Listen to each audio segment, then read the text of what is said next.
UP विधानसभा चुनाव 2022 काफी दिलचस्प होने वाला है, क्योंकि माना जा रहा है कि इस बार के चुनाव में छोटे दल बड़ा खेल खेल सकते हैं। तभी तो भारतीय जनता पार्टी से लेकर अखिलेश यादव की समाजवादी पार्टी, मायावती की बहुजन समाज पार्टी और कांग्रेस तक तमाम बड़े दल छोटे दलों पर निगाहें गड़ाए हुए बैठे हैं। उत्तर प्रदेश के छोटे दल बड़ा दांव की इस सीरीज में हम आज आपको निषाद पार्टी के उदय से लेकर अस्तित्व में आने तक के बारे में विस्तार से बताएंगे। करीब 8 साल पहले 2013 में निषाद पार्टी अस्तित्व में आई। निषाद पार्टी बनाने वाले संजय निषाद कभी गोरखपुर में अपनी इलेक्ट्रो होम्योपैथी की क्लिनिक चलाते थे। निषाद पार्टी बीजेपी के साथ गठबंधन में आगामी 2022 चुनाव में दमखम दिखाती नजर आएगी। बता दें कि संजय निषाद राजनीति में 2 दशक से सक्रिय हैं। वो सबसे पहले बामसेव से जुड़े थे।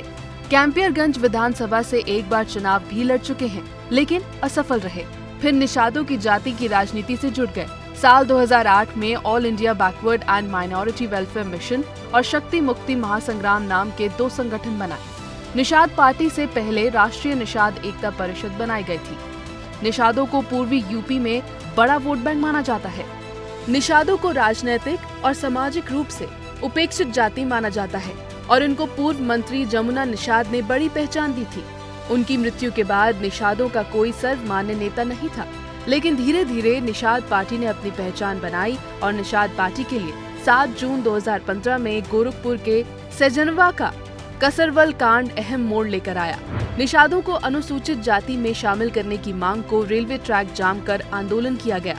आंदोलन उग्र होने पर पुलिस की फायरिंग में एक युवक की मौत हो गई। इसी कसरवाल कांड को लेकर निषाद पार्टी के अध्यक्ष डॉक्टर संजय निषाद और उनके समर्थकों पर केस दर्ज हुआ। 35 लोगों की गिरफ्तारी हुई। इस कांड के बाद डॉक्टर संजय निषाद निषादों के बड़े नेता के तौर पर उभरे। बता दें कि निषाद पार्टी ने 2017 के विधानसभा चुनाव में पहली बार चुनाव लड़ा। पीस पार्टी से हाथ मिलाकर निषाद पार्टी ने 60 सीट्स पर चुनाव लड़ा।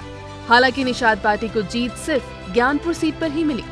2017 के गोरखपुर लोकसभा उपचुनाव में समाजवादी पार्टी ने निषाद पार्टी से गठबंधन किया। ये सीट सूबे के मुख्यमंत्री योगी आदित्यनाथ के इस्तीफा देने के बाद रिक्त पड़ी थी। इस सीट से निषाद पार्टी के राष्ट्रीय अध्यक्ष डॉक्टर संजय निषाद के बेटे प्रवीण निषाद ने सपा के टिकट पर चुनाव लड़ा। करीब 4 दशक बाद गोरखपुर सीट निषाद पार्टी की मदद से पहली बार सपा के खाते में गई। सीएम योगी के गढ़ में चुनाव जीतकर प्रवीण निषाद ने सियासी विश्लेषकों को चौंका दिया था। इस ऐतिहासिक जीत के बाद से निषाद पार्टी और उसके मुखिया संजय निषाद का कद और बढ़ गया। हालांकि लोकसभा चुनाव से ठीक पहले प्रवीण बीजेपी में शामिल हो गए। प्रवीण निषाद वर्तमान में संत कबीर नगर लोकसभा सीट से बीजेपी सांसद हैं। पूर्वी यूपी में गंगा किनारे निषाद समुदाय की अच्छी खासी आबादी है। निषाद पार्टी का निषादों के अलावा केवट, मल्ला, बेलदार और बिंद बिरादरियों में अच्छा खासा असर माना जाता है। गोरखपुर, देवरिया, महाराजगंज, जौनपुर, संत कबीर नगर, बलिया, भदोही और वाराणसी समेत यूपी के 16 जिलों में निषाद समुदाय के वोट जीत हार में बड़ी भूमिका अदा कर सकते हैं। संजय निषाद ये दावा करते हैं कि यूपी की 100 से अधिक विधानसभा सीटों पर निषादों का वोट जिताने और हराने की ताकत रखता है।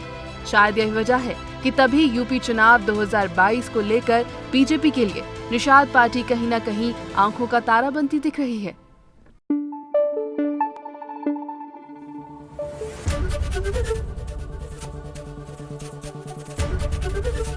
एबीपी गंगा, खबर आपकी, जुबान आपकी।